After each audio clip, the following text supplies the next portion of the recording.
ಅವರ ಕುಟುಂಬಕ್ಕೆ ಸಾಂತ್ವನ ಹೇಳಲು ಇಡಗೂರಿಗೆ ಆಗಮಿಸಿದ ಸಚಿವರು ಮತ್ತು ಶಾಸಕರು. ಚಿಕ್ಕಬಳ್ಳಾಪುರ ಜಿಲ್ಲೆ ಕಚೇರಿಯಲ್ಲಿ ಆತ್ಮಹತ್ಯೆ ಮಾಡಿಕೊಂಡ ಬಾಬೂರು ಅವರ ಮನೆಗೆ ಸಾಂತ್ವನ ಹೇಳಲು ಚಿಕ್ಕಬಳ್ಳಾಪುರ ಉಸ್ತುವಾರಿ ಸಚಿವ MC ಸುಧಾಕರ್ ಹಾಗೂ ಗೌರಿಬಿದನೂರು ಶಾಸಕ KH ಪುಟ್ಟಸ್ವಾಮಿಗೌಡ ಅವರು ಚಿಕ್ಕಬಳ್ಳಾಪುರ ಜಿಲ್ಲೆಯ ಗೌರಿಬಿದನೂರು ತಾಲೂಕಿನ ಇಡಗೂರು ಗ್ರಾಮಕ್ಕೆ ಆಗಮಿಸಿದರು. Bureau report, Rashtradhwani news Kannada. ವರದಿಗಾರರು ಬೈ ನರೇಶ್ ಬಾಬು, ಗೌರಿಬಿದನೂರು.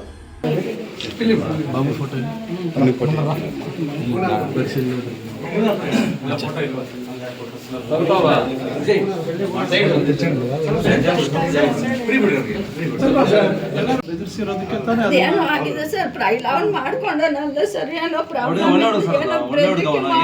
ಆಗಿದೆ ಸರ್. ಅವನ ಆ ಥರ ಮಾಡ್ಕೊಂಡನು ಅಲ್ಲ. ನಮಗೆ ಎಷ್ಟು ಖುಷಿಯಾಗಿರ್ತಾ ಇದ್ನು ಮನೆಯಲ್ಲಿ. ಏನೋ ಪ್ರಾಬ್ಲಮ್ ಆಗಿದೆ ನಮ್ಗೆ ಯಾರಿಗೂ ಗೊತ್ತೇ ಇಲ್ಲಮ್ಮ. ಈಗ ನೋಡಿ ಅವರು ನಾವೆಲ್ಲ ಏನೋ ಮಾಡಿಸಿದೀವಿ ಅಂತ ಮಾತಾಡ್ತಾರೆ.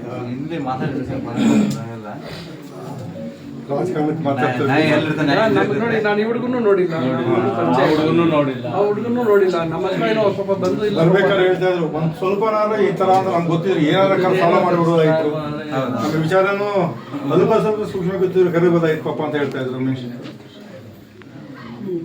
ಮನೆಯವ್ರಿಗೆ ಸಹಿತ ಹೇಳಿಲ್ವಲ್ಲ, ಮನೆಯವ್ರಿಗೂ ಏನು ಫೋನ್ ಮಾಡಿದ್ದೆ ಸರ್ ಅವತ್ತು ನೈಟಲ್ಲಿ. ಇನ್ನೇನು ಬೆಳಿಗ್ಗೆಗೆ ಆ ಥರ ಆಗ್ತಾನೆ ಏನೋ ಅಂತ ಹೇಳ್ಬಿಟ್ಟು ಸುಮ್ಮನೆ ಮಾತಾಡ್ಬಿಟ್ಟು ಮಾಮೂಲಿಯಾಗಿ ಊಟ ಆಯ್ತಮ್ಮ ಅಂದು ಹ್ಞೂ ಆಯ್ತು ಅಂದರೆ ಅವನು ನಂದಿನಿಂದ ಆಯ್ತು ಅಂದರೆ ಹ್ಞೂ ಅಂದ ಅಷ್ಟಕ್ಕೆ ಸರಿ ಆಯ್ತು ಮಲ್ಗಮ್ಮ ಅಂತ ಇಟ್ಬಿಟ್ಟೆ ಸರ್ ಫೋನ್. ಅಷ್ಟೇ ಮಾತಾಡಿದ್ದವನು, ಮತ್ತೆ ಏನು ಒಂದು ಹೇಳಿಲ್ಲ.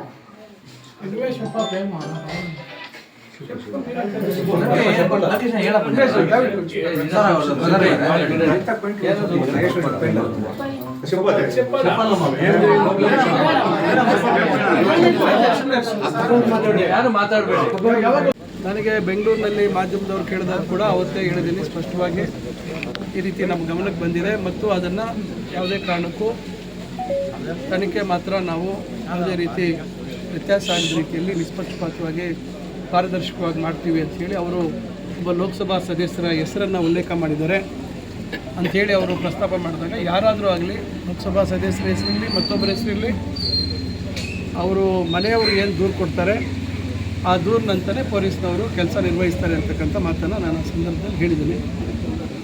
ಈಗ ತಮಗೆ ಗೊತ್ತಿದೆ, FIR ಆಗಿದೆ, ನಂತರ ಯಾರ್ಯಾರು ಏನೇನು ಹೇಳಿಕೆಗಳು ಕೊಡ್ತಾ ಇದ್ದಾರೆ ಅಂತಕ್ಕಂಥದ್ದು ಗೊತ್ತಿದೆ. ಅದ್ರ ಬಗ್ಗೆ ನಾನು ಹೆಚ್ಚು ಉಲ್ಲೇಖ ಮಾಡೋದಿಲ್ಲ.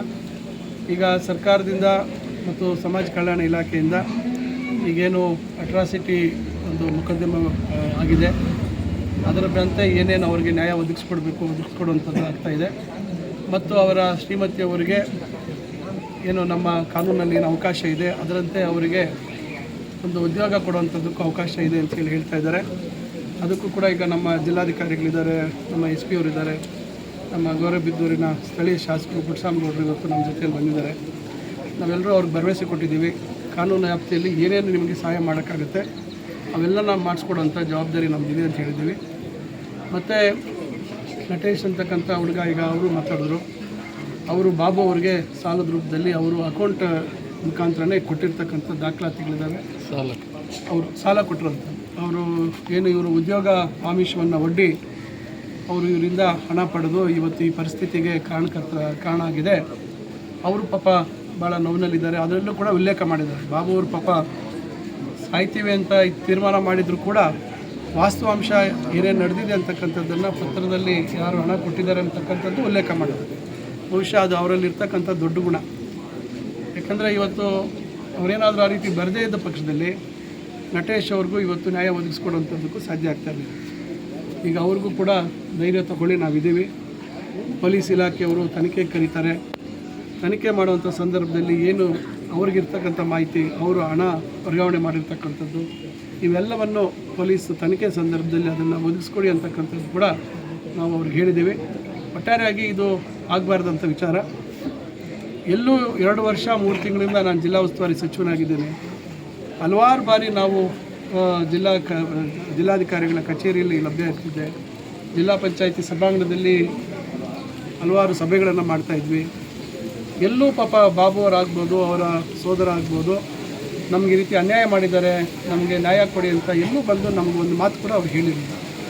ಬಹುಶಃ ಅವರು ನಮಗೆ ಗಮನಕ್ಕೆ ತಂದಿದ್ದರೆ ಬಹುಶಃ ನಾವು ಅವ್ರಿಗೆ ಸಾಂತ್ವನ ಹೇಳೋದ್ರ ಜೊತೆಗೆ ಅವರಿಗೆ ಕಾನೂನು ರೀತಿಯ ಯಾವ ರೀತಿ ಅವ್ರ ಹಣ ವಾಪಸ್ ಕೊಡಿಸುವಂಥದ್ದಕ್ಕೆ ನಾವು ಎಲ್ಲ ರೀತಿ ಪ್ರಯತ್ನ ಮಾಡ್ಬೋದಾಗಿತ್ತು. ಬಹುಶಃ ಅವ್ರು ಹೇಳಿದ ರೀತಿಯಲ್ಲಿ ಎಲ್ಲರಿಗೂ ಧೈರ್ಯ ಹೇಳ್ತಾ ಇದ್ದ, ಆದರೆ ತಾನೇ ಆತ್ಮವಿಶ್ವಾಸ ಕಳ್ಕೊಂಡು ಧೈರ್ಯವನ್ನು ಕುಂದುಕೊಂಡು ಈ ರೀತಿಯಾದಂಥ ಒಂದು ತೀರ್ಮಾನ ಮಾಡಿರ್ತಕ್ಕಂಥದ್ದು ಬಹುಶಃ ಎಲ್ಲರಿಗೂ ನೋವು ತಂದಿದೆ. ಅವ್ರಿಗೆ ನಾನು ಹೆಚ್ಚೀಗ ಹೇಳುವಂಥದ್ದು ಸೂಕ್ತ ಅಲ್ಲ, ಆದರೆ ಒಟ್ಟಾರೆಯಾಗಿ ಎಲ್ಲರಿಗೂ ಇದು ಬೇಸರದ ವಿಚಾರ. ತನಿಖೆ ಅಂತೂ ಅವ್ರು ಯಾರು ಎಷ್ಟೇ ಏನೇ ಮಾತಾಡಲಿ, ಅವ್ರು ಏನೇ ರೀತಿ ರಾಜಕೀಯ ಮತ್ತೊಂದು ಅದರಲ್ಲಿ ಬೆರೆಸಿದ್ದಾರೆ ಅಂತ ಮಾತಾಡಲಿ, ಅವರು ಜಿಲ್ಲಾ ಮಂತ್ರಿಗಳ ಮೇಲೂ ಹೇಳ್ಕೊಳ್ಳಿ, ಸ್ಥಳೀಯ ಅಲ್ಲಿ ಶಾಸಕರ ಮೇಲೆ ಹೇಳ್ಕೊಳ್ಳಿ, ಯಾರ ಮೇಲೆ ಏನಾದರೂ ಅವರು ದಾರಿ ತಪ್ಪಿಸುವಂಥ ಮಾತುಗಳನ್ನು ಹೇಳಿದ್ರು ಕೂಡ ವಾಸ್ತವ ವಿಚಾರವನ್ನು ಯಾರೂ ಮರೆಮಾಚಲಿಕ್ಕೆ ಸಾಧ್ಯ ಇಲ್ಲ. ಅದರಿಂದ ಅವರ ಶ್ರೀಮತಿಯವರು ಹೇಳಿದ್ರು, ಅವರು ಒಂದು ಬಾರಿ ನಾಗೇಶ್ ಅವ್ರ ಮನೆಗೆ ಹೋಗಿ ನಾನು ಕೇಳಿಕೊಂಡೆ ಹಣ ಕೊಟ್ಬಿಡಿ ಅಂಥೇಳಿ. ಇವೆಲ್ಲ ಇರೋದರಿಂದ ತನಿಖಾಧಿಕಾರಿಗಳ ಮುಂದೆ ಅವರು ಏನು ವಾಸ್ತವಾಂಶ ಇದೆ, ಏನು ನಡೆದಿದೆ ಅಂತಕ್ಕಂಥದ್ದನ್ನು ಅವರು ನಿರ್ಭಯವಾಗಿ ಅವರು ಹೇಳ್ಬೋದು. ಅದರಂತೆ ಕಾನೂನು ಚೌಕಟ್ಟಿನಲ್ಲಿ ಅವರ ಏನೋ ಒಂದು ಆತ್ಮಕ್ಕೆ ಶಾಂತಿ ಸಿಗ್ತಕ್ಕಂಥ ರೀತಿಯಲ್ಲಿ ನ್ಯಾಯ ಒದಗಿಸ್ಕೊಡುವಂಥ ರೀತಿಯಲ್ಲಿ ನಾವೆಲ್ಲರೂ ಪ್ರಯತ್ನ ಮಾಡ್ತೀವಿ. ಮತ್ತು ಸರ್ಕಾರದ ವತಿಯಿಂದ ಏನೆಲ್ಲ ಅವರಿಗೆ ಸೌಲಭ್ಯ ಸಹಾಯ ಹಸ್ತವನ್ನು ಕೊಡಲಿಕ್ಕೆ ಸಾಧ್ಯ ಇದೆ ಅವೆಲ್ಲವನ್ನು ಕೊಡುವಂಥ ಒಂದು ಕೆಲಸ ಮಾಡ್ತೀವಿ. ಓಕೆ.